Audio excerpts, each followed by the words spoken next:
नमस्कार दोस्तों, कथा सागर के इस अंक में आप सभी का स्वागत है। आज की कहानी का शीर्षक है अहंकार। जानकी दास का सोने का दुकान था।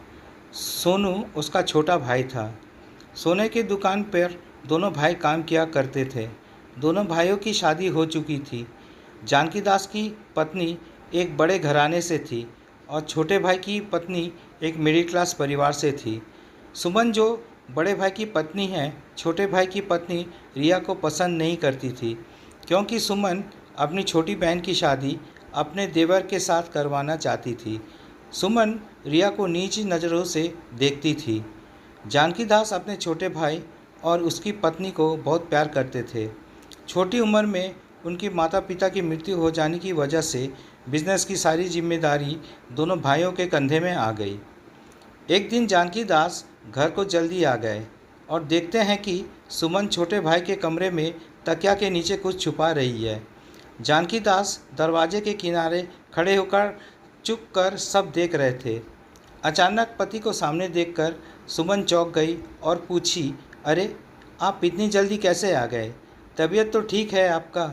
जानकी दास बोले, आज तबीयत ठीक नहीं लग रहा है, सो जल्दी घर आ गया। आज खाना नहीं बनाया क्या? खाना तो मैं ही बनाती हूँ, रिया तो घूम घूम कर वक्त बर्बाद करती है। जानकी दास कुछ नहीं बोले और खाना खाकर शाम को दुकान चले गए। रात को जब दोनों घर वापस आए तो जानकी दास ने देखा अलमारी खुली हुई है और कपड़े बिखरे हुए और सुमन कुछ ढूंढ रही है। जानकी दास सुमन से पूछा कि क्या हुआ, इस तरह कपड़े क्यों बिखरा के रखे हैं और तुम क्या ढूंढ रही हो? तब सुमन बोली, मेरी माँ मुझे एक मोटी सोने की चैन मुझे गिफ्ट की थी, वो मुझे नहीं मिल रही है। तब जानकी दास बोले, तुम्हें याद है तुम कहाँ रखी थी? मैंने लॉकर के सामने वाले हिस्से में रखा था। सुमन ने कहा, मुझे तो लगता है रिया ने ही चोरी की है। बाप जन्म में तो कभी देखे ही नहीं इतनी मोटी चैन। तुम तो हर वक्त उस पर शक करती हो।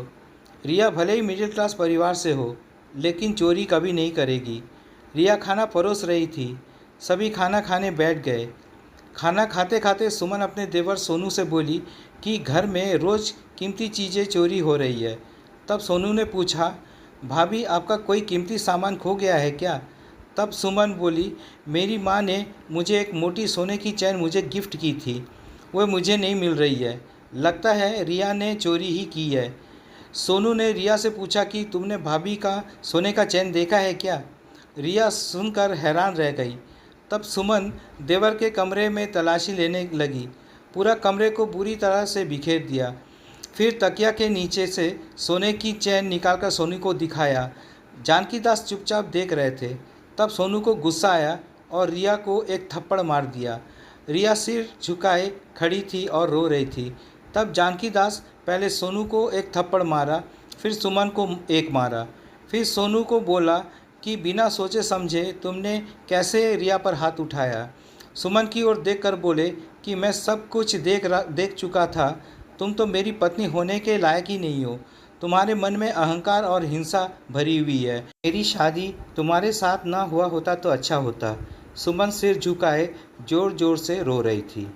तो दोस्तों, ये थी आज की कहानी। यदि कहानी पसंद आए तो कमेंट्स, लाइक, शेयर ज़रूर कीजिएगा और चैनल में नए हो तो सब्सक्राइब ज़रूर कीजिएगा।